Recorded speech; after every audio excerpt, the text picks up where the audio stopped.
هل من ناصر ينصرنا؟ محرم آ گیا لوگوں ہمیں آنسو بہانے دو، محرم آ گیا لوگوں ہمیں آنسو بہانے دو۔ اعوذ باللہ من الشیطان الرجیم، بسم اللہ الرحمن الرحیم۔ اعوذ باللہ من الشیطان الرجیم، بسم اللہ الرحمن الرحیم۔ ہم اس وقت اپنے انتہائی معزز اور بہت ہی عزیز طالبات سے مخاطب ہیں، اور آپ لوگوں سے ہم ابھی تھوڑی دیر میں براہ راست گفتگو کریں گے۔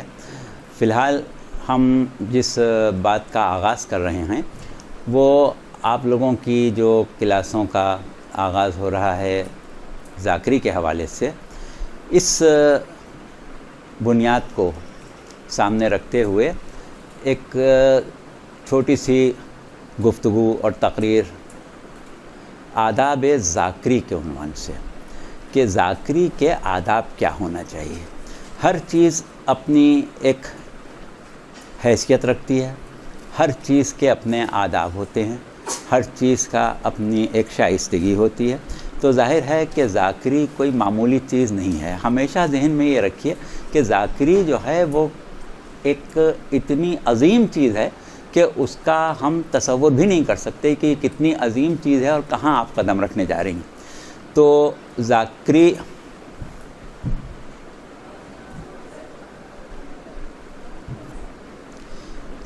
جو ہے اس کے کچھ آداب ہیں۔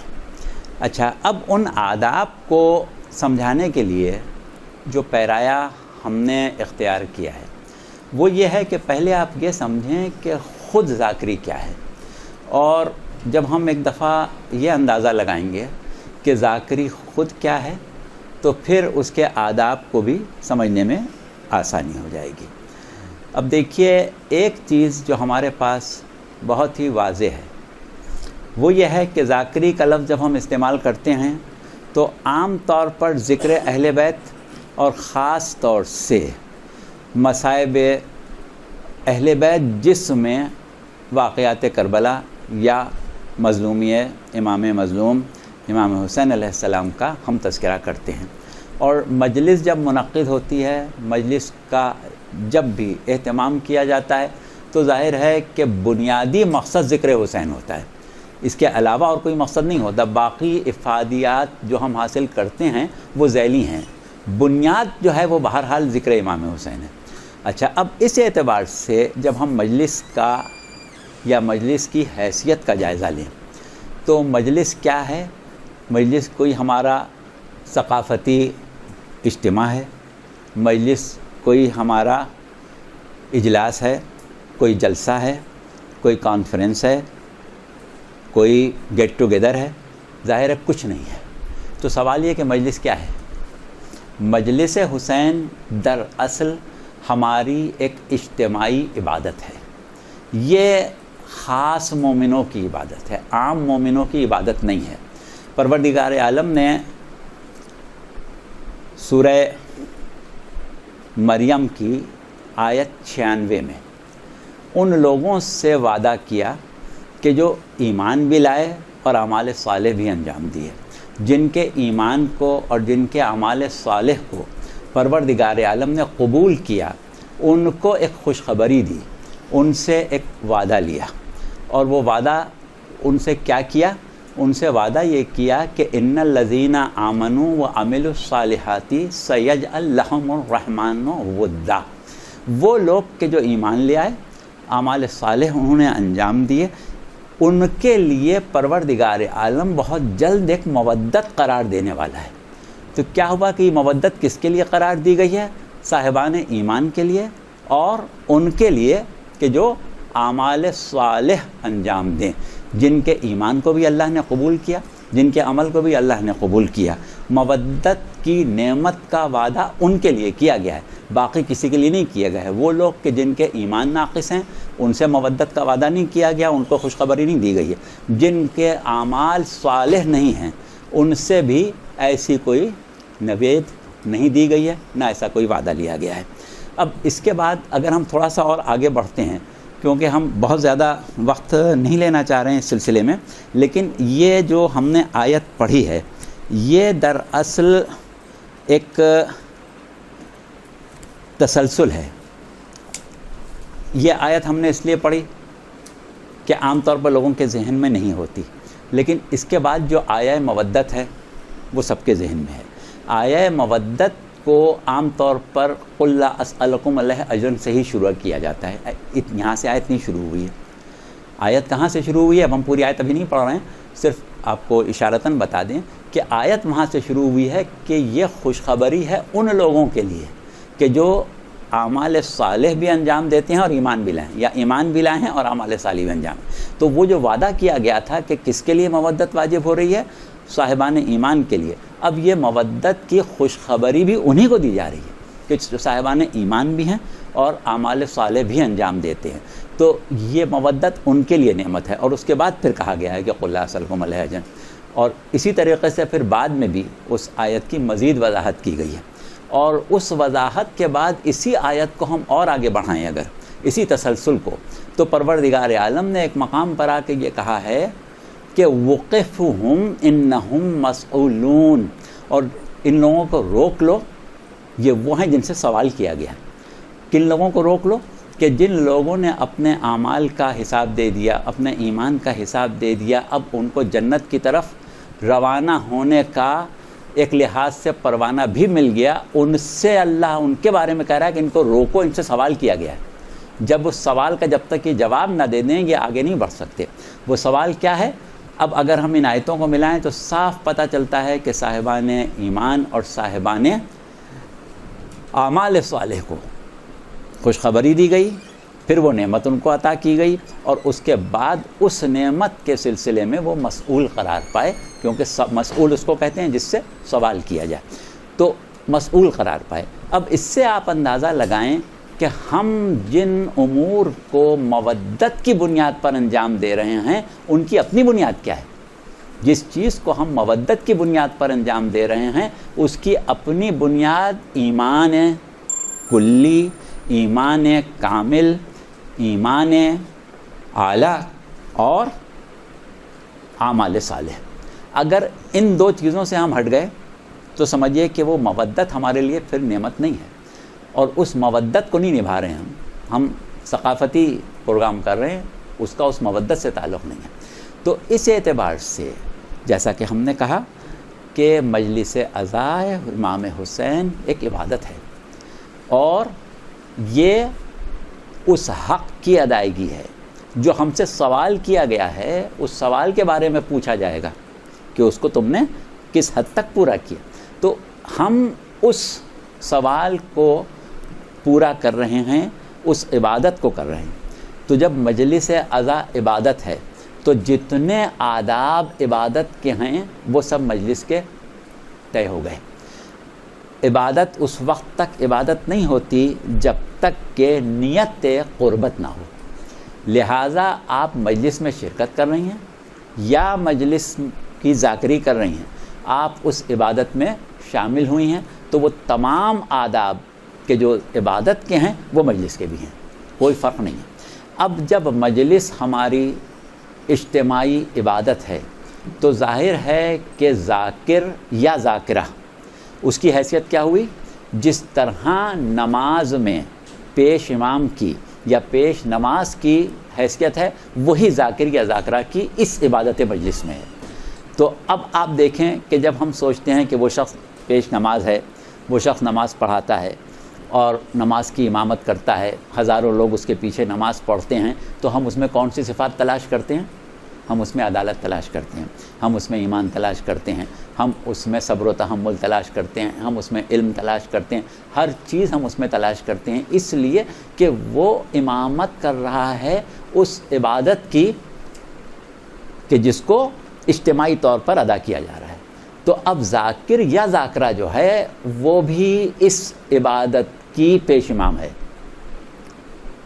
اب اس کو سوچنا چاہیے کہ میں کیا کرنے جا رہی ہوں، یا میں کیا کرنے جا رہا ہوں۔ میں ایک ایسی عبادت کا پیش امام ہوں، ایک ایسی عبادت کی قیادت کر رہا ہوں کہ جس کی اہمیت اس اعتبار سے بہت زیادہ ہے کہ اس عبادت کو پروردگار عالم نے اجر رسالت قرار دیا. اس عبادت کے لیے اللہ نے خاص طور پر صاحبان ایمان کو خوشخبری دی، اور یہ وہ عبادت ہے کہ جس کا خاص طور سے سوال آخرت میں ہونے والا ہے. تو اس اعتبار سے ذاکر یا ذاکرہ کیا کر رہی ہے؟ وہ ایک عبادت کر رہی ہے، ایک مجموعی عبادت کی امامت کر رہی ہے. اب جب ہم عبادت کرتے ہیں تو قربت کے علاوہ ہماری کوئی نیت نہیں ہونا چاہیے. اگر ریاکاری شامل ہو جائے، اگر کسی قسم کی انسان کے اندر، ذاکر یا ذاکرہ کے اندر ذاتی طلب پیدا ہو جائے، ذاتی خواہشات پیدا ہو جائیں، ذاتی میلانات پیدا ہو جائیں، تو پھر خالص قربتاً اللہ کی نیت نہیں کی جا سکتی. جس چیز میں خالص قربتاً اللہ کی نیت کی جا سکتی ہے وہی عبادت ہوتی ہے. اب اس میں ایک چیز اب آپ یہ دیکھ لیں کہ مجلس میں آپ گفتگو کر رہی ہیں یا کوئی بھی ذاکر گفتگو کر رہا ہے تو وہ قربتاً اللہ گفتگو کر رہا ہے. اللہ کی قربت کے لیے جو گفتگو کی جائے گی، انسان کا ضمیر خود گواہی دیتا ہے کہ یہ جملہ جو میں نے استعمال کیا، کیا اس کے لیے میں قربت کی نیت کر سکتی ہوں یا کر سکتا ہوں؟ یہ بات جو میں نے کہی، یہ طریقہ جو میں نے اختیار کیا، یہ انداز جو میں نے اختیار کیا، کیا یہ قربتاً اللہ ہو سکتا ہے؟ تو جب کوئی چیز ہماری، خواہ وہ ہمارا انداز ہو، خواہ وہ ہمارا طریقہ ہو، خواہ وہ ہماری نیت ہو، خواہ وہ ہمارا عمل ہو، خواہ وہ ہماری گفتار ہو، سب قربتاً اللہ ہونا لازمی ہے. ذاکری کی عام طور پر دو قسمیں ہیں جو ہم گزشتہ سالوں میں ذاکرات کے سامنے گفتگو کر چکے ہیں. ایک ذاکری وہ ہوتی ہے جو دنیا کے لیے کی جاتی ہے. جو ذاکری دنیا کے لیے کی جاتی ہے اس میں ان میں سے کسی چیز کا خیال رکھنے کی ضرورت نہیں ہوتی. اور وہ ذاکری وہ ہوتی ہے کہ جس میں ذاکر یا ذاکرہ بڑی جلدی نام بھی پیدا کر لیتا ہے، بڑی جلدی اس کی مارکیٹ ویلیو بھی بڑھ جاتی ہے، بڑی جلدی اس کی شہرت بھی ہو جاتی ہے. لیکن ہم جس ذاکری کی تربیت دینے کے لیے، جس ذاکری کی ترغیب دلانے کے لیے آئے ہیں، وہ ذاکری دنیا کی ذاکری نہیں ہے. وہ ذاکری وہ ہے کہ جس کو آپ بارگاہ امام میں پیش کر سکیں. وہ ذاکری وہ ہے کہ جس کو آپ نظر کر سکیں اپنے مظلوم امام کو. وہ ذاکری وہ ہے کہ جس کو آپ شہزادی کونین کے سامنے پیش کر سکیں. تو اب ایسی ذاکری جو ہے اس کے لیے پہلی شرط جیسا کہ ہم نے بتایا وہ یہی ہے کہ خلوص نیت ہونا چاہیے. اور خلوص نیت میں دو چیزیں آپ کے سامنے آ جائیں گی. ایک تو یہ کہ جو آپ کا عمل ہے، جو آپ تیاری کر رہی ہیں وہ بھی عبادت ہے، جو آپ سیکھ رہی ہیں وہ بھی عبادت ہے، جو آپ پڑھ رہی ہیں وہ بھی عبادت ہے. لیکن اب ان چیزوں میں خیال کس بات کا رکھنا ہے کہ قربتاً اللہ کی نیت ہم اسی چیز کی کر سکتے ہیں جس کے بارے میں ہمیں یقین ہو کہ اس سے اللہ راضی ہوگا، اس سے اللہ خوش ہوگا. اب ایک مسئلہ یہاں پر بہت اہم ہے جس کو ذہن میں رکھنے کی ضرورت ہے. وہ کیا ہے کہ ہم بات کر رہے ہیں، کہاں بیٹھ کے بات کر رہے ہیں، کس پلیٹ فارم سے بات کر رہے ہیں؟ ممبر کو نسبت کس سے ہے؟ پیغمبر اسلام صلی اللہ علیہ وسلم سے. ممبر رسول. ممبر رسول پر آپ کو معلوم ہے کہ ہمارے مکتب کے مطابق ممبر رسول اتنی متبرک چیز ہے کہ اس کے اوپر نااہل کا بیٹھنا جو ہے وہ ہمارے نزدیک ایسا ہے جیسے ابلیس کا صراط مستقیم پر بیٹھنا. تو ہمیں کسی حال میں بھی ایسا کوئی عمل نہیں کرنا ہے کہ جس سے ہم ممبر کے لیے اہل نہ قرار پائیں. اور ممبر کے لیے اہل قرار پانا، ابھی ہم نے گفتگو کی کہ خالص اللہ کے لیے. اب خالص اللہ کے لیے بات ہمیں کرنا ہے تو اللہ ہماری کس بات سے خوش ہوگا؟ کیا بات ہمیں بیان کرنا ہے؟ ایک چیز ہے کہ ذاکر جو ممبر پر بیٹھا ہے اس کو عالم ہونا چاہیے یا جاہل ہونا چاہیے؟ طے شدہ بات ہے، ہر شخص یہی کہے گا کہ عالم ہونا چاہیے.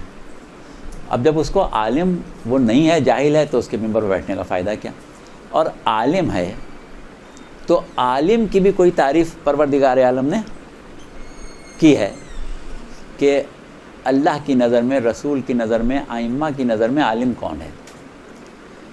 اگر کوئی ایسا شخص ممبر پر بیٹھ گیا جو اللہ کی نظر میں عالم نہیں ہے یا امام کی نظر میں عالم نہیں ہے، تو ظاہر ہے کہ وہ اس ممبر کا اہل تو نہیں ہے۔ اب امام کی نظر میں یا اللہ کی نظر میں عالم کون ہے؟ پروردگار عالم نے ارشاد فرمایا، سورہ فاطر کی ہم آیت پڑھ رہے ہیں، انما یخشی اللہ من عبادہ العلماء، انما یخشی اللہ من عبادہ العلماء۔ انما کا صیغہ یعنی حصر کا صیغہ اس کو کہتے ہیں کہ اس کے علاوہ کوئی نہیں۔ اللہ کے بندوں میں صرف علماء ہی وہ ہیں جو اللہ سے ڈرتے ہیں۔ اللہ سے ڈرنے والے کون ہیں؟ صرف علماء ہیں، اب وہ مرد ہوں یا عورتیں ہوں۔ اللہ سے ڈرنے والے کون ہیں؟ صرف علماء ہیں، ان کے علاوہ کوئی نہیں ڈرتا۔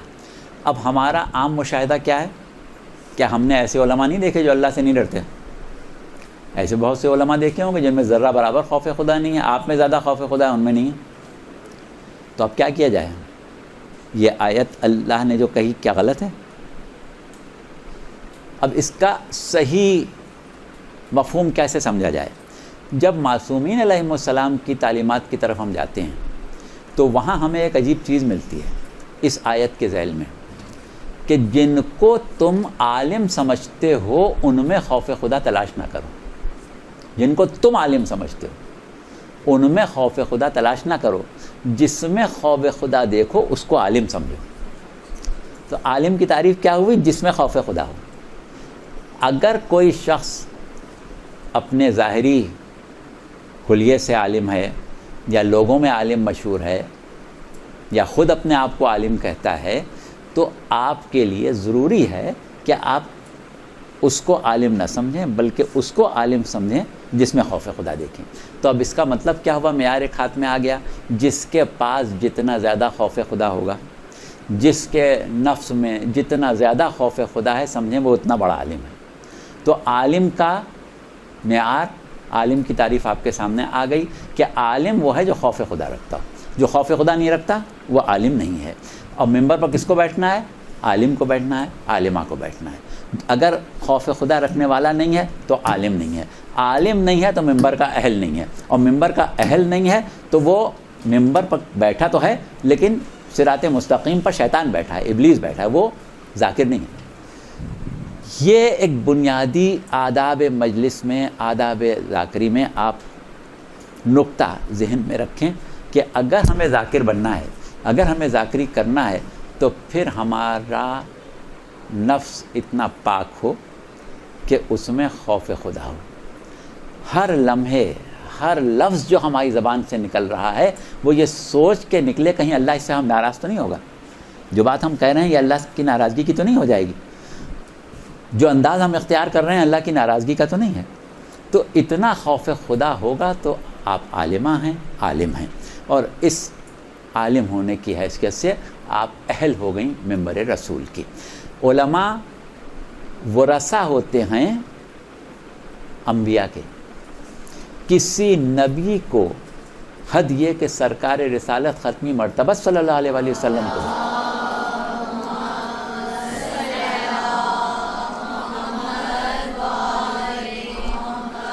یہ اختیار نہیں دیا گیا ہے کہ وہ دین کی تبلیغات میں اپنی رائے شامل کریں۔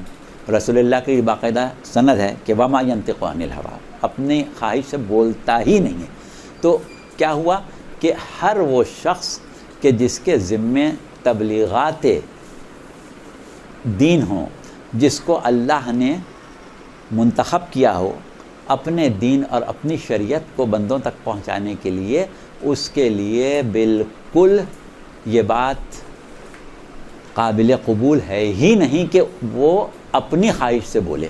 تو جس دین میں رسول اپنی خواہش سے نہ بولے، اس دین میں غیر رسول کو یہ حق پہنچ سکتا ہے کہ اپنی خواہش سے بولنے لگے، اپنا قیاس بیان کرنے لگے، اپنی رائے بیان کرنے لگے۔ خواہش نفس سے بالکل نہیں بولنا ہے، بلکہ پروردگار عالم نے خاص طور سے، اب کیونکہ ہمیں مختصر گفتگو کرنا ہے، ہر موقع کی آیت ہم نہیں بیان کر رہے ہیں، خالی اشارے ہی کر رہے ہیں، کہ یہ کہا ہے کہ اگر حق خواہش کی پیروی کرنے لگے تو زمین و آسمان میں فساد برپا ہو جائے۔ حق کبھی خواہش کی پیروی نہیں کرتا ہے، حق حق ہی ہوتا ہے، حق کو قبول کرنا ہوتا ہے، خواہش کی راستے پر حق کو نہیں ڈالا جا سکتا۔ تو کیا ہوا کہ اب یہ طے ہو گیا کہ آپ کو پہلے صاحب علم بننا ہے، اور صاحب علم جبھی بنیں گی جتنا خوف خدا پیدا کریں گی۔ ضروری نہیں کہ آپ بہت سی کتابیں پڑھیں یا لائبریریاں چاٹ لیں تو صاحب علم ہو گئے، نہیں، خوف خدا کتنا پیدا کیا، خوف خدا پیدا کر لیا، ممبر کے اہل ہو گئے۔ اب ممبر پر بیٹھ گئے تو آپ کے اختیارات جو ہیں وہ محدود ہو گئے صرف اور صرف ان باتوں کی حد تک جو تبلیغات دینی محمد و آل محمد علیہ السلام کے ذریعے، قرآن کے ذریعے آئی ہیں۔ اس کے علاوہ کوئی بات ہمیں بیان کرنے کا حق ہے ہی نہیں۔ اچھا، اب یہاں پر ایک سوال اور اٹھتا ہے کہ ہم بار بار یہ کہہ رہے ہیں کہ آپ کی گفتگو صرف اللہ کے لیے ہونا چاہیے، آپ کی گفتگو صرف پیغمبر کے لیے، شہزادی کونین کے لیے، ائمہ کے لیے ہونا چاہیے، اور کسی کے لیے نہیں ہونا چاہیے۔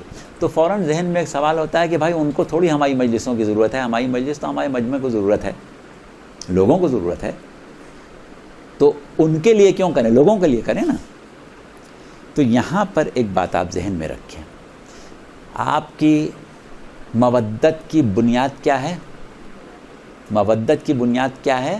ولایت، ولایت ہے مودت کی بنیاد۔ اور ولایت کا سرچشمہ کہاں ہے؟ ولایت کا آغاز کہاں سے ہوتا ہے؟ ولایت کا چشمہ کہاں سے پھوٹتا ہے؟ کس کی ذات میں وہ ولایت ہے کہ اس کی ولایت میں اتنا اثر، اتنا زور اور اتنا اختیار و قدرت ہے کہ جس کو چاہے آپ کا ولی بنا دے۔ وہ کون ہے؟ وہ صرف اللہ ہے، خدا وحدہ لا شریک ہے کہ اس کو اختیار ہے کہ ہمارا ولی بنا دے، کسی اور کو اختیار نہیں ہے کہ کسی کو ہمارا ولی بنا دے۔ تو یہ اللہ کی ولایت ہے، اور اللہ کی ولایت کے لیے پروردگار عالم نے باقاعدہ اعلان کیا، جو آپ لوگ روز پڑھتے ہیں، کہ اللہ ولی الذین آمنوا یخرجہم من الظلمات الی النور، اللہ صاحبان ایمان کا ولی ہے۔ دیکھیے یہ ایک عجیب بات ہے کہ اللہ سب کا خالق ہے، اللہ سب کا مالک ہے، اللہ سب کا رازق ہے، اللہ سب کا مجیب ہے، اللہ سب پر رؤوف ہے، سب پر رحیم ہے، سب پر مہربان ہے، لیکن ولایت جو ہے وہ صرف صاحبان ایمان کے لیے۔ جب تک ایمان نہ ہو اللہ سے رشتہ ولایت قائم نہیں ہوتا۔ اب تو بندے کا رشتہ دوسرے زاویوں سے قائم ہو جائے، لیکن ولایت کی روح سے اللہ سے رشتہ ایمان کے اوپر قائم ہوتا ہے۔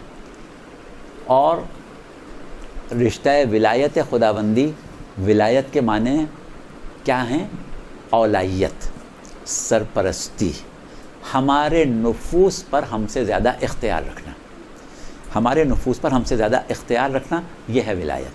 اب اللہ نے اپنی ولایت کے بارے میں جب اعلان کر دیا تو وہ لوگ کہ جنہوں نے اللہ کی ولایت کو قبول کیا، ان سے کہا گیا کہ انما ولیکم اللہ ورسولہ والذین آمنوا الذین یقیمون الصلاۃ ویؤتون الزکاۃ وہم راکعون۔ وہ آیہ ولایت پوری آپ کو یاد ہے، سورہ مائدہ کی 55ویں آیت ہے۔ تو کیا کہا گیا کہ تمہارا ولی کوئی نہیں ہے، اللہ ہے، رسول ہے، اور وہ صاحبان ایمان جو حالت رکوع نماز کو قائم کرتے ہیں اور حالت رکوع میں زکوٰۃ دیتے ہیں۔ تو کیا ہوا؟ ہم سب جانتے ہیں کہ یہاں سے مراد امیر المومنین علیہ السلام اور آپ کے حوالے سے باقی ائمہ اطہار، ائمہ معصومین علیہ السلام کی ولایت کے بارے میں یہ آیت نازل ہو رہی۔ تو کیا ہوا کہ یہ جو ہیں ان کو تو حق ہے کہ یہ اللہ کے بندوں پر حق تصرف رکھتے ہیں، اور یہاں صیغہ حصر ہے کہ ان کے علاوہ کوئی نہیں رکھتا۔ جب ان کے علاوہ کسی کو حق ہی نہیں ہے کہ کسی کے نفس پر تصرف کرے، وہ تصرف عملی ہو یا فکری ہو، نہ عملی تصرف کر سکتے ہیں نہ فکری تصرف کر سکتے ہیں۔ تو اب جب ہماری گفتگو سننے کے لیے لوگ بیٹھے ہیں اور سب ہماری طرف متوجہ ہیں، سب کو ہم کوئی پیغام دے رہے ہیں، کوئی گفتگو کر رہے ہیں، کچھ سمجھا رہے ہیں، کچھ بتا رہے ہیں، کچھ تعلیم دے رہے ہیں، تو اگر اس تعلیم میں، اس گفتگو میں صرف اور صرف ولایت خداوندی، ولایت رسول اور ولایت اہل بیت یعنی ان کے تصرف کی حد تک ہے۔ وہ ہم تصرف کریں کسی کے اوپر، ذہنی تصرف کریں، یہ جو ہم لوگ غلط عقائد بیان کرتے ہیں، غلط باتیں کر دیتے ہیں، غلط دعوے کر دیتے ہیں، غلط راستوں پر بلا لیتے ہیں، یہ کیا کرتے ہیں؟ ہم ان کی فکر پر تصرف کرتے ہیں۔ اور یہ فکر پر تصرف کرنا کیا ہے؟ یہ ولایت الہیہ میں شرک ہے۔ تو یہ دیکھ لیں کہ ذاکر کی کتنی بڑی ذمہ داری ہے، اور آداب ذاکری میں یہ بہت بڑی ذمہ داری ہے کہ ہم ممبر پر تو بیٹھ گئے ہیں، کہیں ولایت الہیہ میں شرک تو نہیں کر رہے ہیں۔ ولایت الہیہ میں شرک نہیں ہونا چاہیے۔ تو ولایت الہیہ میں شرک نہ ہونا آداب ذاکری کی بہت اہم ایک شق ہے۔ اسی طرح قربتاً اللہ ہونا آداب ذاکری میں بہت بڑی شق ہے۔ اسی طرح عالم ہونا بہت بڑی شق ہے، اور عالم کی پہچان بیان کر دی گئی کہ ہم نہیں کہہ رہے ہیں کہ جس کو قرآن کی ہر آیت یاد ہے، ہم نہیں کہہ رہے ہیں کہ جس کو پوری تفسیر ہر وقت یاد ہے، جس کو پوری تاریخ اسلام یاد ہے، نہیں، ہم یہ کہہ رہے ہیں کہ جس کے دل میں خوف خدا ہے۔ تو جس کے دل میں خوف خدا ہے وہ ذاکر ہے۔ تو اب اگر ہم آداب ذاکری کی گفتگو کو سمیٹیں تو سمیٹتے ہوئے ہم یہاں تک پہنچیں گے کہ سب سے پہلے ذاکر یا ذاکرہ جو ہے وہ خوف خدا پیدا کرے۔ خوف خدا کب پیدا ہوتا ہے؟ خوف خدا ہر ایک کے دل میں نہیں ہوتا۔ خوف خدا جو ہے وہ ثمرہ ہے معرفت کا۔ جتنی معرفت ہوتی ہے پروردگار عالم کی اتنا خوف ہوتا ہے۔ سرکار رسالت صلی اللہ علیہ وسلم نے فرمایا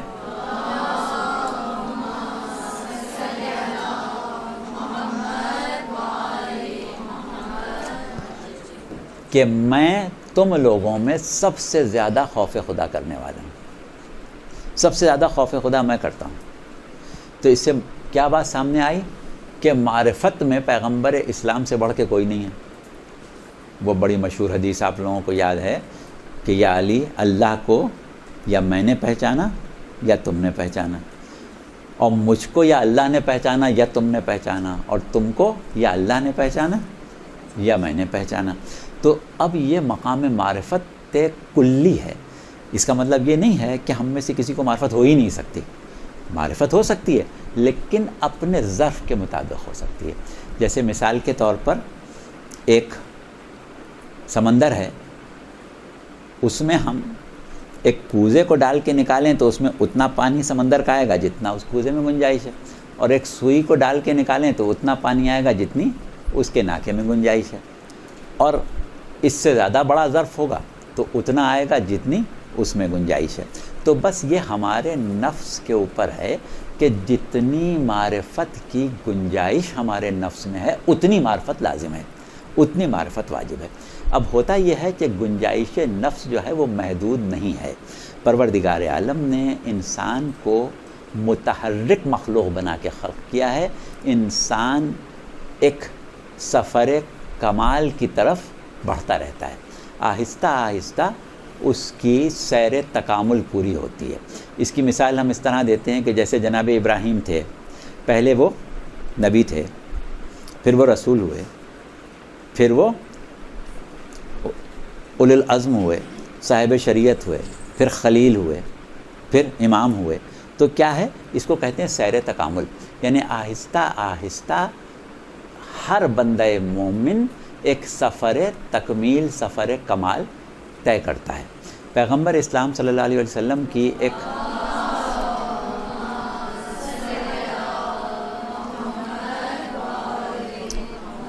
اصول کافی کی کتاب العلم میں تفصیلی حدیث ہے، ہم اس میں سے صرف ایک جملہ پڑھ رہے ہیں کہ کوئی نبی اور کوئی رسول مبعوث نہیں ہوتا ہے مگر تکمیل عقل کے لیے۔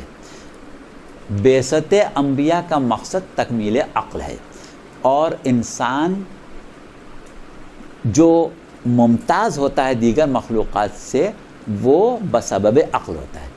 تو انسان کا جوہر، انسان کا وہ کمال کہ جس نے انسان کو دوسری مخلوقات سے مختلف کیا ہے وہ اس کی عقل ہے، اور انبیاء آتے ہیں عقل کو کمال کی منزل کی طرف لے جانے کے لیے۔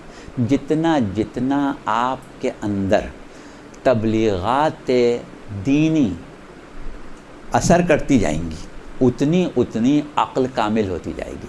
جتنی جتنی عقل کامل ہوتی جائے گی اتنا اتنا ظرف معرفت بڑھتا جائے گا. تو اس اعتبار سے انسان کا ظرف معرفت محدود نہیں ہے. ایک مومن کا ظرف معرفت رکتا نہیں ہے، وہ بڑھتا جاتا ہے. آج جہاں آپ کی معرفت ہے انشاءاللہ کل اس سے زیادہ ہوگی، پرسوں اس سے زیادہ ہوگی، اس کے بعد جو دن آئے گا اس میں اس سے زیادہ ہوگی. تو جتنی جتنی معرفت بڑھے گی اتنا اتنا خوف بڑھے گا. جتنا جتنا خوف بڑھے گا اتنا ہی نفس میں وہ صلاحیت پیدا ہوگی کہ وہ علوم کا تحفظ کر سکے. دیکھیے بہت سے لوگ ایسے ہوتے ہیں کہ جو کتابیں بہت پڑھے ہوئے ہوتے ہیں لیکن ان میں علم کچھ نہیں ہوتا. علم نہیں ہوتا ہے. علم جو ہے وہ عالم کے ذہن میں پیدا ہوتا ہے، کتابوں میں نہیں ہوتا ہے. کتابیں، اکتساب، دروس، کلاسیں، یہ سب کیا ہیں؟ یہ مواد ہیں علم کا. یہ علم کا مواد ہیں، خود علم نہیں ہے. خود علم کیا ہے؟ دیکھیے امیر المومنین علیہ السلام نے فرمایا کہ پیغمبر اسلام نے مجھ کو علم کے 1000 باب تعلیم کیے اور میں نے ایک ایک باب سے 1000 باب کھولے. تو یہ کیا چیز ہے؟ فرض کریں کہ ایک مقام پر ایک میدان ہے اور اس میں بہت سا لوہا پڑا ہوا ہے، ایک حوض میں بہت سا پانی بھرا ہوا ہے، کچھ لکڑی پڑی ہوئی ہے، کچھ ریتی بجری پڑی ہوئی ہے، اور اسی طریقے سے وہ چیزیں جو تعمیر میں کام آتی ہیں وہاں پڑی ہوئی ہیں. تو کیا آپ اس کو عمارت کہیں گے؟ نہیں کہیں گے. یہ ساری چیزیں مواد ہیں عمارت کا، خود عمارت نہیں ہے. لیکن ایک انجینئر، ایک محدث، ایک آرکیٹیکٹ، جو مہندس اپنے ذہن میں ایک نقشہ بناتا ہے. نقشہ کہاں بنتا ہے عمارت کا؟ اس کے ذہن میں بنتا ہے. پھر وہ اس نقشے کو کاغذ پر اتار دیتا ہے، پھر اس کا نمونہ بنا دیتا ہے، پھر اس نمونے کے مطابق اس میٹیریل کو، اس مواد کو استعمال کیا جاتا ہے تو عمارت بنتی ہے. بس اسی طرح آپ ہم سے باتیں سن رہی ہیں، آپ دیگر علماء سے گفتگو سن رہے ہیں، آپ کتابیں پڑھ رہے ہیں، اخبار پڑھ رہے ہیں، مشاہدہ کر رہی ہیں، مطالعہ کر رہی ہیں، تجربات کر رہی ہیں، مواد علم حاصل ہو رہا ہے. جتنا قلب میں خوف خدا اور معرفت ہوگا اتنا اس مواد کی اعلیٰ سے اعلیٰ عمارت ذہن میں بنے گی. اب وہ عمارت جو آپ کے پاس بنی ہے وہ ایک ایسی چیز ہے کہ جس کے لیے پروردگار عالم نے یہ کہا ہے کہ اللہ نے جاہل سے سیکھنے کا وعدہ بعد میں لیا، عالم سے سکھانے کا وعدہ پہلے لیا. تو عالم کون؟ جو اللہ کی نظر میں عالم ہے، اس سے وعدہ لیا ہے. اللہ کی نظر میں عالم خوف خدا رکھنے والا، اللہ کی نظر میں عالم معرفت رکھنے والا، اللہ کی نظر میں عالم وہ کہ جس کے ذہن میں علوم پروان چڑھتے ہیں اور علوم محفوظ ہوتے ہیں. اب ان علوم کا وہ امین ہے، ان کو اسے خرچ کرنا ہے، اسے آگے دینا ہے. اور بہت سی احادیث اور روایات، خاص طور سے امیر المومنین علیہ السلام کے بعض اقوال سے یہ بات بہت واضح ہوتی ہے کہ جتنا تم دوسروں کو علم سکھاؤ گے اتنا اللہ تمہارے علم میں اضافہ کرے گا. تو اب ہمیں لوگوں کو علم سکھانے سے علم میں اضافہ ہوگا، اور ہمیں علم کا اضافہ چاہیے ہے. علم کا اضافہ معرفت کا اضافہ ہوگا، معرفت کا اضافہ ہماری عقل کی تکمیل میں مدد دے گا اور خوف خدا کو بڑھائے گا. لیکن دوسری طرف اس کا منفی پہلو دیکھیں کہ اگر ہم لوگوں کو گمراہ کر رہے ہیں تو کیا ہوگا؟ ہمارے پاس جو علم ہے وہ بھی جاتا رہے گا. آپ دیکھیں کہ گمراہ کرنے والے ذاکرین جو ہیں نا، اگر کبھی انہوں نے کچھ سیکھا بھی تھا، آج ان کے ذہنوں میں کچھ نہیں ہے، بالکل کورے ذہن ہیں. حد یہ کہ ان کو چھوٹے چھوٹے مسائل جو بچوں کو یاد ہیں وہ نہیں یاد ہیں، اس لیے کہ انہوں نے خوف خدا کو ذہن سے نکال دیا اور لوگوں کی گمراہی کے اوپر کمر باندھ لی، صرف اس لیے کہ اس میں ہمارا شہرت ہے، اس میں ہمارے پیسہ مل رہا ہے، اس میں ہماری دولت مل رہی ہے، اس میں ہمارا نام ہو رہا ہے. تو وہ سب ہو گیا. جو اللہ سے چاہ رہے تھے وہ اللہ نے دے دیا. لیکن کیا ہوا کہ وہ ذاکر تو نہیں رہا، کیونکہ آداب ذاکری جب آپ ذہن میں رکھیں تو اس میں یہ تمام چیزیں جو ہیں ان کا لحاظ رکھنا پڑے گا. اب یہ باتیں ویسے تو بہت طویل ہو سکتی ہیں، بہت سی چیزیں آ سکتی ہیں، لیکن ہم نے چاہا یہ کہ اب آپ لوگ ذاکرات بننے جا رہی ہیں اور بحیثیت ذاکر دین کی خدمت کرنے کا ارادہ کیا ہے، پھر اس کے بعد معاشرے کو آپ کی ضرورت ہے۔ ماشاءاللہ سے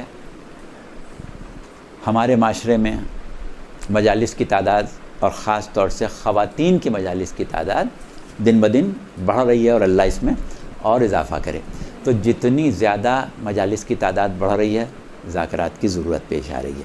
تو بحیثیت ذاکر یا ذاکرہ ہم معاشرے کی ضرورت کو بھی پورا کر رہے ہیں۔ اس اعتبار سے ہمیں ان تمام چیزوں کا لحاظ رکھنا ضروری ہے۔ یہ ہماری گفتگو کا ایک پیرایا ہو گیا۔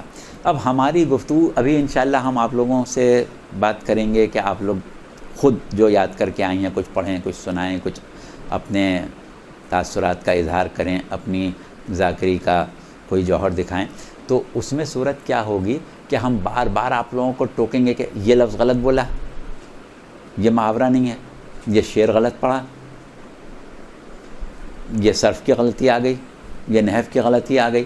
تو آپ کہیں گے ابھی تو آپ کہہ رہے ہیں کہ قربتاً اللہ کرنا ہے، خلوص نیت سے بات کرنا ہے۔ ہم خلوص نیت سے کر رہے ہیں کہ ہمارا شین قاف آپ کاہے کے لیے دیکھ رہے ہیں؟ ہم تو خلوص سے قرآن پڑھ رہے ہیں۔ اب آپ قرآن پڑھیں تو کیا فرق پڑتا ہے؟ تو یہ آپ اعتراض کر سکتے ہیں کہ بھائی اس میں نہ ٹوکو، ہمارا خلوص دیکھو، ہماری نیت دیکھو، زبان کو کیوں دیکھ رہا ہو؟ تو اس کے لیے بھی ایک بات ہم آپ کو بتا دیں کہ قرآن کس کا کلام ہے؟ اللہ کا ہے۔ اور قرآن زبان و بیان کے اعتبار سے معجزہ ہے کہ نہیں؟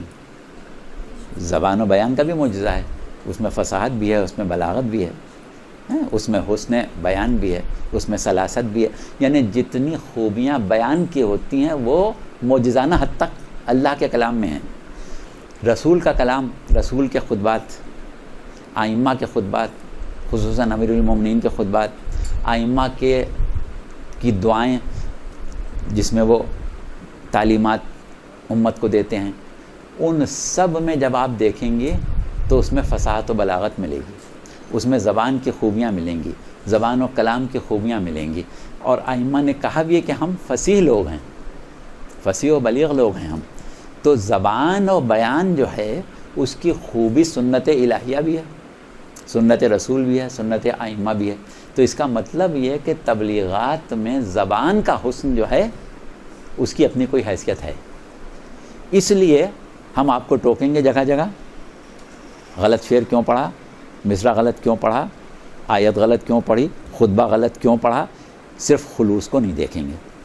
یہ اور بات ہے کہ بنیاد خلوص ہے، لیکن سلاست بیان اور فصاحت بیان جس زبان میں آپ گفتگو کر رہی ہیں، اردو میں کر رہی ہیں، تو پھر اردو ایک ایسی اردو ہو کہ جو منبر پر بولنے کے شایان نشان ہو۔ انگریزی میں کر رہی ہیں تو انگریزی اچھی ہو، فارسی میں کریں، عربی میں کریں، کسی زبان کا مسئلہ نہیں ہے، کیونکہ دین جو ہے وہ ثقافت کا دین نہیں ہے۔ دین میں اس بات کی گنجائش ہے کہ آپ کی زبان اردو ہے تو آپ اردو میں اللہ سے مخاطب ہوں، اردو میں اللہ کے دین کی تبلیغات کریں۔ اس میں بھی ضروری نہیں کہ آپ عربی میں ہی کریں، لیکن یہ کہ جو زبان بول رہی ہیں وہ اس زبان کے اعتبار سے بہت اچھی اور اعلیٰ ہو۔ تو یہ گفتگو ہم یہاں پر ختم کر رہے ہیں جس کا موضوع تھا آداب ذاکری۔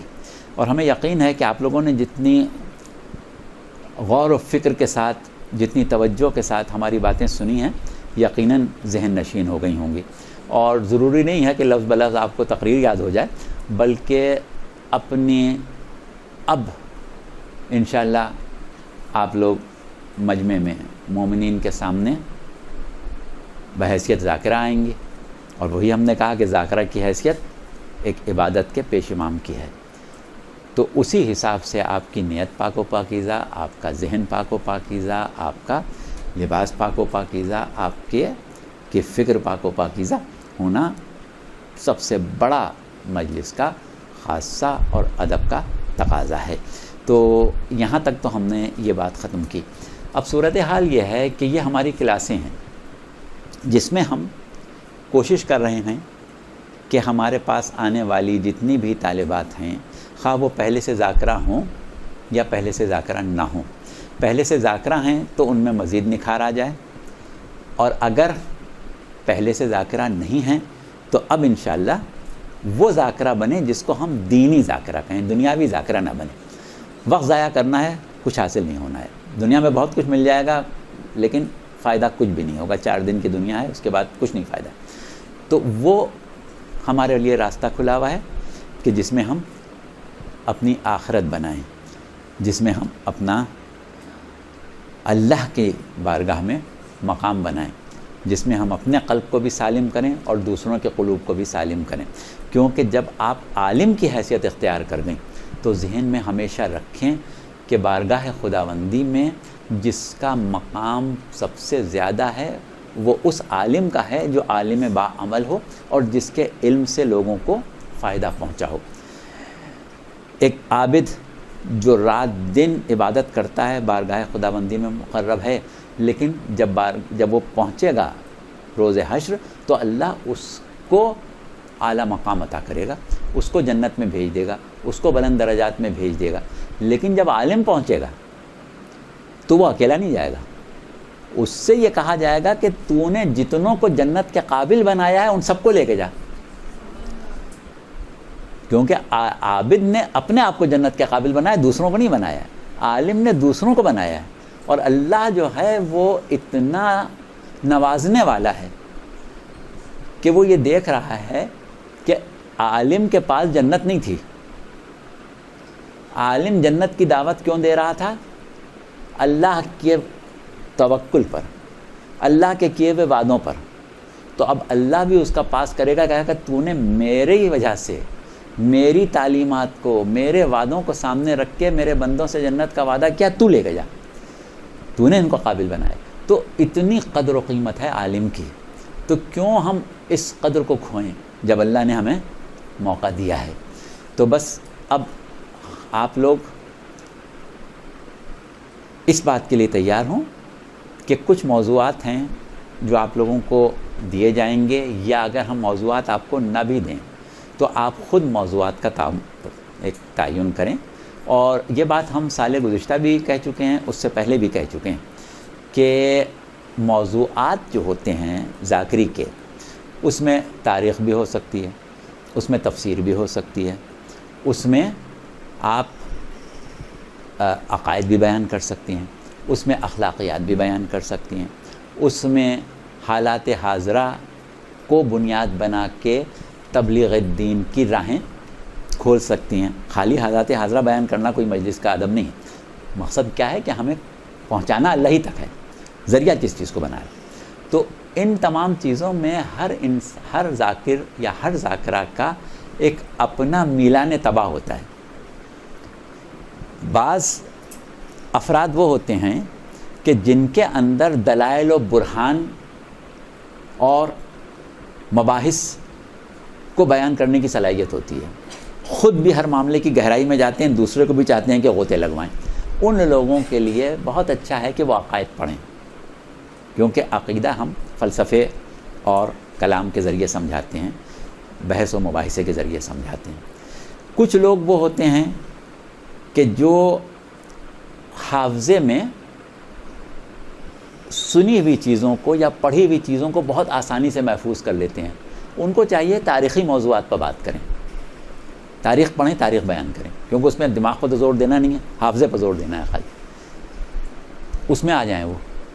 اسی طریقے سے وہ لوگ، وہ خواتین یا حضرات جو ذاکری کر رہے ہیں اور ان کے اندر معاملات کی گہرائی میں جانے کا، جزیات در جزیات نکالنے کا ملکہ ہے، تفسیر کے اوپر آ جائیں، قرآن کی تفسیر پر زیادہ گفتگو کریں۔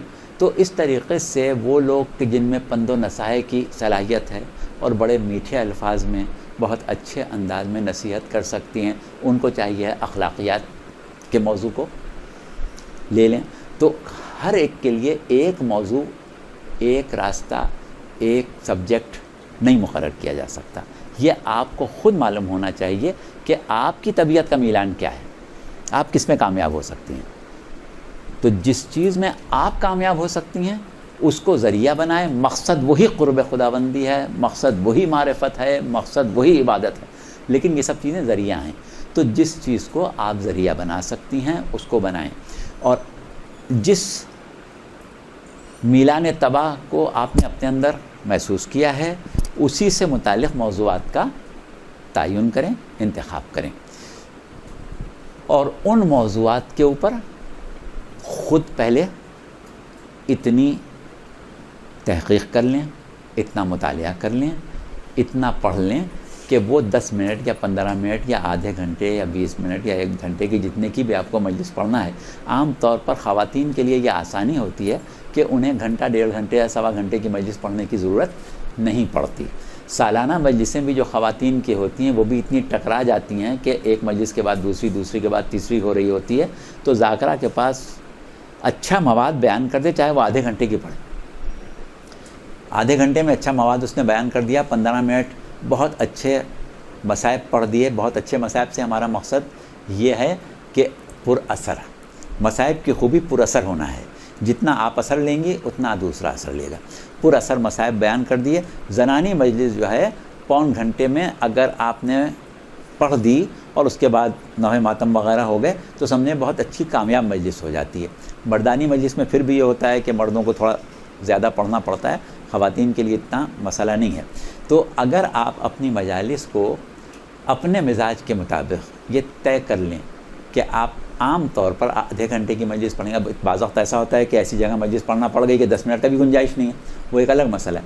لیکن ایک عمومی گنجائش آپ اپنے ذہن میں بنا لیں کہ آپ اپنے ذہن میں کتنا مواد جمع کر سکتی ہیں. آدھے گھنٹے کا مواد جمع کر سکتی ہیں تو آدھے گھنٹے کی مجلس پڑھیں. یہ نہ ہو کہ آئیں بائیں شائیں کرنے لگیں بعد میں، اسے بڑھائیں نہیں. زنانی مجلسوں میں ہمیں نہیں معلوم کہ ایسا اتفاق ہوتا ہے یا نہیں ہوتا ہے، یا آپ لوگوں کا تجربہ ہوگا.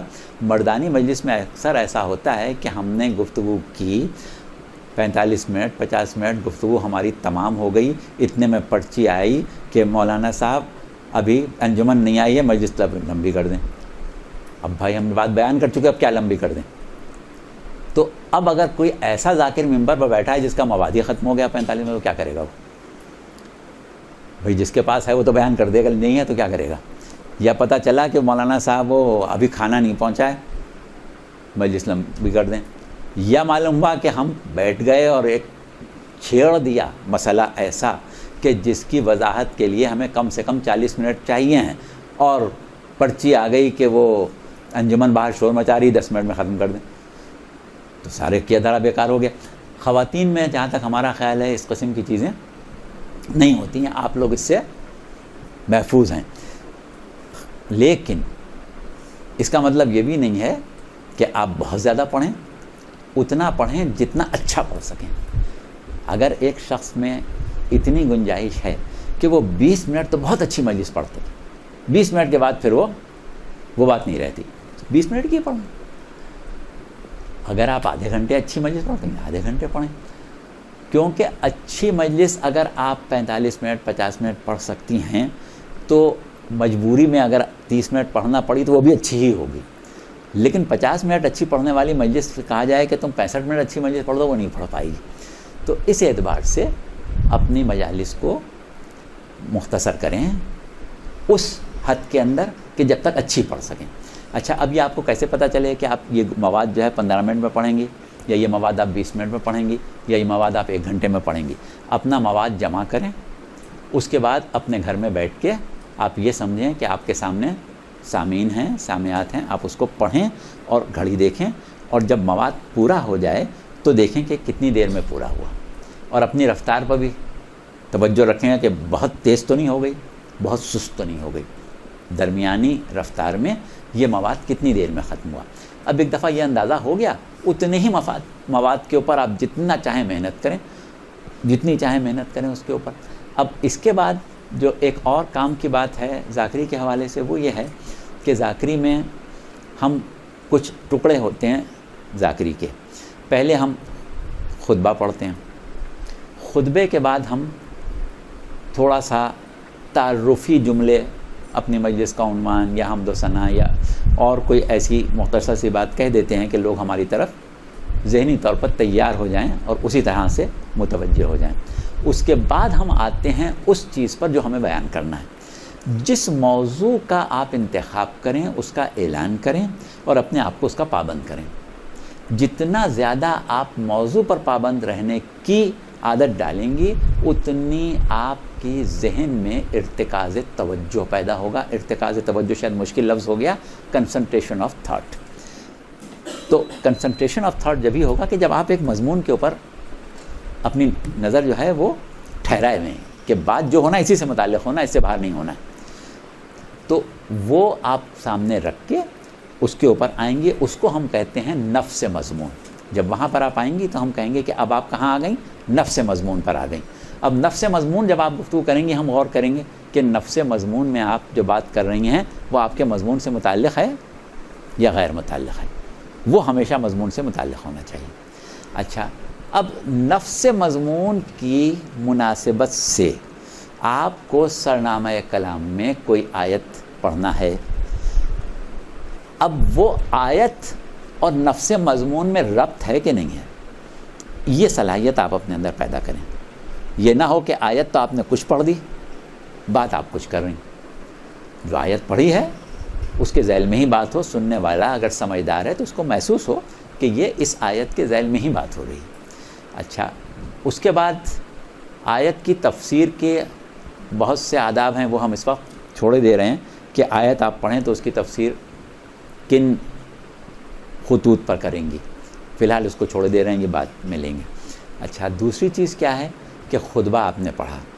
خطبے میں ایک ایسا لحن, ایک ایسی کشش, کیونکہ وہی لوگوں کو آپ کی طرف متوجہ کر رہا ہے. نہ اس میں آپ اتنا وقت لیں کہ پتہ چلے کہ مجلس کا چوتھائی حصہ خطبے میں ہی نکل گیا, اور نہ اتنی جلدی سے پھر سے پڑھ دیں کہ پتہ ہی نہیں چلا کہ خطبہ پڑھا گیا. اور خطبے میں گزشتہ جو ہمارے تجربات ہیں اس کے مطابق ہم نے یہ دیکھا ہے کہ ذاکرات خطبہ یاد کر کے آتی ہیں, لیکن اس میں وہ جہاں سے انہوں نے پڑھا ہوتا ہے وہاں زبر زیر پیش تو لگا ہوا نہیں ہوتا. تو نتیجہ یہ ہوتا ہے کہ زبر زیر پیش یعنی حرکات کی وہ غلطی کر دیتی ہیں. اب حرکات کی غلطی عربی میں کس چیز کی غلطی کہلاتی ہے؟ نحو کی غلطی کہلاتی ہے. بعض اوقات صرف کی غلطی بھی ہو جاتی ہے اس میں, لیکن زیادہ تر نحو کی غلطی ہوتی ہے. تو اب ہم ان کلاسوں میں صرف و نحو نہیں پڑھائیں گے, آپ کو باقاعدہ صرف و نحو نہیں پڑھا سکیں گے. چھوٹے چھوٹے اصول درمیان میں بتا دیں گے, وہ ایک الگ مسئلہ ہے. لیکن یہ کہ خطبہ آپ جہاں سے بھی یاد کریں, جہاں سے بھی پڑھیں, کسی ایسے شخص کو سنا دیں. یا یہاں آپ کو یہ فائدہ ہے کہ یہاں آپ سنائیں گے کہ جو بھی غلطیاں ہوں گی اس میں زبر زیر پیش کی وہ نکال دی جائیں گی, اور پھر آپ اس کو سختی سے اس پر پابندی کریں. پھر کیونکہ جب محفل میں آپ پڑھ رہی ہوں گی وہاں تو کوئی نہیں ہوگا جو آپ کی اس غلطی کو پورا کرے. اسی طرح قرآن کی آیتیں جتنی زیادہ پڑھیں اچھا ہے, لیکن غیر متعلق نہ پڑھیں, ایک چیز. اور دوسری چیز یہ دیکھیں کہ جو آیت آپ پڑھ رہی ہیں اچھی طرح یاد کر لی ہے یا نہیں. کیونکہ اگر آیتوں کی غلطیاں ہو گئیں تو پھر وہ معیار سے گر جائے گی مجلس. بے شک پوری مجلس میں آپ ایک آیت پڑھیں لیکن صحیح پڑھیں. یہ نہ ہو کہ آیتیں تو آپ نے 4 پڑھیں لیکن کسی میں کوئی غلطی ہو گئی, کسی میں کوئی غلطی ہو گئی. آیتیں یاد رکھنا اللہ کا کرم ہے, اس کی توفیق ہے. سب کو یاد نہیں رہتی ہیں. جس کو یاد رہیں وہ اللہ کا شکر ادا کرے کہ اس کو یاد رہتی ہیں. ورنہ کوئی حرج نہیں ہے کہ ایک کاغذ کے اوپر وہ آیتیں جو آپ کو پڑھنا ہے وہ نوٹ کر کے رومال کے ساتھ ہاتھ میں لے لیں, اور درمیان میں اگر آپ نے ہاتھ پر دیکھ کے آیت پڑھ دی تو کوئی بھی اس پر اعتراض بھی نہیں کرے گا, اور آپ کا ضمیر مطمئن ہوگا کہ آیت آپ نے صحیح پڑھی ہے. تو اس میں کوئی حرج نہیں ہے. بڑے بڑے ذاکر بھی لکھ لیتے ہیں, بلکہ بڑے ذاکر ہونے کی جو پہچان ہے اس میں ایک پہچان یہ بھی ہے کہ وہ اپنی لکھی ہوئی چیز سامنے رکھے. ضروری نہیں کہیں سے نوٹ کر کے لائے, کہیں سے نقل کر کے لائے, لیکن جو اس کو بیان کرنا تھا وہ سامنے لکھ کے رکھ لے. اچھا ہے, اس میں کوئی برائی نہیں ہے, ہم اس میں کوئی عیب نہیں سمجھتے. اگر ذاکرات بھی رکھ لیں تو کوئی حرج نہیں ہے. اپنے نوٹ ہیں, آپ نے یاد کیا ہے, اپنی یاد دہانی کے لیے آپ نے رکھ لیا ہے. چاہے آپ اس پر پوری مجلس میں پڑھیں, دیکھیں ہی نہیں, نظر ڈالنے کی ضرورت بھی نہ پڑے, لیکن آپ کے سامنے ہو, دل آپ کا مطمئن ہے کہ آپ جو پڑھ رہے ہیں وہ آپ کے سامنے موجود ہے, حوالے لکھے ہیں, سب چیزیں موجود ہیں, تو اس میں کوئی حرج نہیں ہے. لیکن زبانی پڑھنا چاہ رہی ہیں کہ اچھا تاثر ہو تو کوئی اس میں بھی برائی نہیں، لیکن یہ کہ اس بات کا خیال رکھیں۔ اچھا، اس کے بعد جو معاملہ نفس مضمون کے بعد آتا ہے وہ ربط مصائب کی طرف چلا جاتا ہے۔ مصائب میں کن باتوں کا خیال رکھنا ہے؟ مصائب کے بھی کچھ آداب ہیں۔ مصائب کے سلسلے میں ہم ابھی آگے چل کے کچھ گفتگو کسی اور موقع پر کسی اور حوالے سے کریں گے، اس میں مصائب کے بارے میں انشاءاللہ تفصیلی بات ہوگی۔ اس وقت مصائب کے اوپر تفصیلی بات ہم نہیں کر رہے ہیں، لیکن اتنا ضرور ہم آپ کے سامنے بیان کریں گے کہ جو مصائب آپ نے علماء سے سنے ہو، ذاکرین کی بات نہیں کر رہے ہیں، ذاکر کے سنے ہوئے مصائب نہ پڑھیے گا، عالم کے سنے ہوئے مصائب پڑھیے گا، اور عالم کی پہچان ہم نے آپ کو بتا دی ہے۔ اب آپ یہ نہ پوچھیے گا کہ ہم کس کو عالم سمجھیں، عالم کی پہچان آپ کے سامنے آ گئی ہے۔ جس کی زندگی میں زہد و تقویٰ آپ دیکھتے ہیں عمل میں، وہ کبھی بھی بغیر تحقیق کے غیر ذمہ داری کی بات نہیں کرے گا۔ اس کے سنے مصائب آپ پڑھ لیں، یا پھر معتبر کتابوں میں سے مقاتل کی یا ایسی کتابیں کہ جن میں تاریخ کے اعتبار سے یا بعض پرانے ذاکروں کی مجالس کے مسودوں کے اعتبار سے مصائب مل جائیں، وہ آپ پڑھ لیں۔ اور ایسی چیز مصائب میں ہمیشہ جب پرکھیں کہ ہم کیا چیز دیکھیں، کس طریقے سے ہم اس بات کا اندازہ لگائیں کہ ہم مصائب کہیں غلط تو نہیں پڑھ رہے ہیں، تو اس میں پہلی چیز یہ دیکھیں کہ جو مصائب آپ کو ملے ہیں، جو واقعات آپ کو ملے ہیں، آیا وہ دین سے، شریعت سے کہیں ٹکرا تو نہیں رہے؟ سب سے پہلی چیز دین اور شریعت سے تو نہیں ٹکرانے۔ دوسری چیز یہ کہ آیا ان ہستیوں کے شایان شان ہے یہ بات جن کا آپ ذکر کر رہے ہیں؟ اور تیسری چیز یہ کہ کیا عقلاً ایسا ہونا ممکن ہے؟ اور چوتھی چیز یہ کہ مقصد اہل بیت جو ہے اس سے تو نہیں ٹکرا رہی۔ ان تمام چیزوں سے اگر آپ نے اس کا موازنہ کر کے اطمینان کر لیا ہے تو کوئی بات نہیں ہے، آپ اس کو بیان کر سکتی ہیں۔ تو اب مصائب میں یہ چیز ہو گئی۔ فضائل جو آپ پڑھیں گی اس کی بھی تفصیل ہم نے آپ کو بتا دی۔ اب اگر آپ کسی کے بارے میں یا کسی کو چھوڑ دیں، خود اپنے بارے میں یہ دیکھنا چاہتی ہیں کہ ہم تو مجلس پڑھ رہے ہیں، ہم تو ذکر کر رہے ہیں، آیا ہم دینی ذاکر ہیں یا دنیاوی ذاکر ہیں؟ تو یہ دیکھ لیں کہ جو بھی جس ذاکرہ یا ذاکر کے بارے میں آپ یہ اندازہ لگانا چاہ رہی ہیں، تو پہلے یہ دیکھیں کہ اس کی نشست و برخاست میں، اس کی گفتگو میں، اس کے انداز میں اور اس کے تیوروں میں تکبر تو نہیں ہے کہیں۔ جہاں تکبر نظر آ جائے سمجھ جائیں یہ خوف خدا اس میں نہیں ہے، یہ دنیاوی ذاکر ہے یا ذاکرہ ہے، اللہ کا ذاکر نہیں ہے یہ۔ اور دوسری چیز اس کے مواد میں دیکھیں کہ اس کا مواد جو ہے وہ کہیں توحید سے تو نہیں ٹکرا رہا ہے، کیونکہ مکتب تشیع توحید کا مکتب ہے۔ اگر توحید سے ٹکرا گیا تو اس کا مطلب یہ ہے کہ یا تو وہ جاہل ہے اور یا وہ مکتب تشیع کے پلیٹ فارم سے بات نہیں کر رہا ہے، کسی اور پلیٹ فارم سے بات کر رہا ہے جو کہ مکتب تشیع کے مخالف گروپ کا، یا تو وہ خود آدمی ہے اور یا پھر وہ کسی کے ہاتھوں میں کھیل رہا ہے یا جاہل ہے۔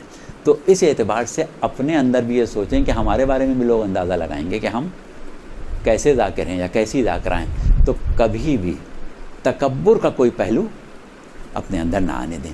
ہمیشہ انکساری رکھیں، جتنی انکساری آپ کے اندر ہوگی مقبولیت، لوگوں کی محبت، لوگوں کی قربت اتنی ہی بڑھے گی۔ ویسے کبھی بھی یہ کوشش آپ کو خود نہیں کرنا ہے، پروردگار عالم مقلب القلوب ہے، آپ کا خلوص خود بخود لوگوں کو آپ کا گرویدہ بنا لے گا، خود بخود لوگ آپ کی بات میں وزن سمجھیں گے، آپ کی بات کو پسند کریں گے۔ تو اب ہم یہاں پر اپنی گفتگو روک رہے ہیں۔